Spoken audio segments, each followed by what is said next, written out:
The Third Party, Homewrecker or Heartbroken. Emily Hayes never believed in love at first sight. She believed in slow-burning romances, meaningful glances, and stories written over time. That was before Daniel Carter walked into the Paper Lantern, her favorite bookstore, tucked between a vegan cafe and a forgotten record shop in downtown Portland. He wasn't flashy. He didn't wear designer clothes or carry a calculated charm. He was just a man in a navy blue sweater, with kind eyes and a warm smile like morning sunlight. He asked her for a book to read. She handed him a volume of Rilke's poetry. He bought it and said he'd come back. She didn't think he really would. But the next day he returned, and then the day after that. And slowly, quietly, something began. Amid pages stained with coffee and windows blurred with rainy mist, they began to discover each other.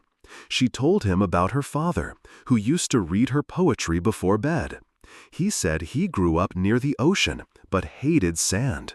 He loved jazz. She loved silence. And in those differences, something felt safe. Something that felt like home. But Emily never asked too much. And Daniel never offered too much.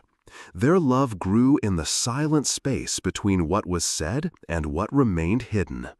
Their relationship was like a melody, slow, rich, with notes you could only hear clearly on the third listen. They danced in the small kitchen to old records. They whispered secrets under dim, starless skies. He called her Em, as if he had known her forever. She loved the way he made tea.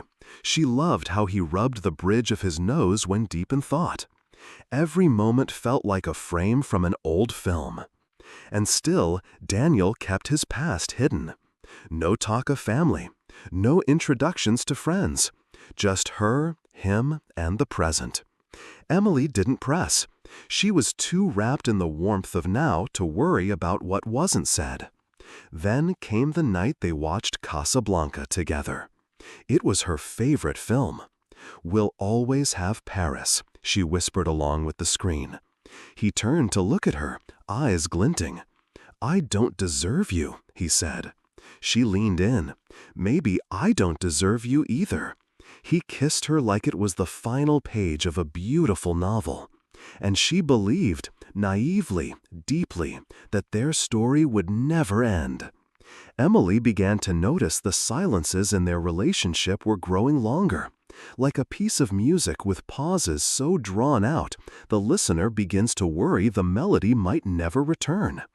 Daniel was still warm, still sweet, but sometimes his eyes wandered, drifting far away, as if staring into a world she wasn't allowed to enter. One Friday afternoon, with light rain falling and golden sun filtering through the park trees, Emily asked, "Have you ever loved someone deeply before me?" Daniel didn't respond immediately. He simply squeezed her hand gently, then whispered, "I have, but not like I love you." The answer sank her heart, not from jealousy, but from the sense that she was walking on a suspension bridge, beautiful but fragile. A week later, everything shattered. Emily was organizing books at the Paper Lantern when a woman walked in. She didn't look like someone browsing for novels. She was searching for someone. Brown hair, leather jacket, and eyes that scanned the room like a battlefield. "Have you seen a man named Daniel Carter?" the woman asked, voice dry and sharp. Emily turned, her heart pounding. "He doesn't work here." "I know. He's my husband." That sentence wasn't a knife. It was a hammer, smashing everything Emily had believed to be real. Daniel came to find Emily that night. He was crying. No excuses, no justifications. He simply said, "I never thought it would go this far. I didn't expect to fall for you like this." Emily trembled. She didn't scream, didn't hit, didn't cry. She asked just one question. Then who am I in your life? Daniel looked at her, desperate. You're what makes me feel alive. And her? Emily asked, her voice barely a whisper. She's what keeps me responsible. Emily stood there, in the room where they used to hold each other, read poetry, and believe that everything was real.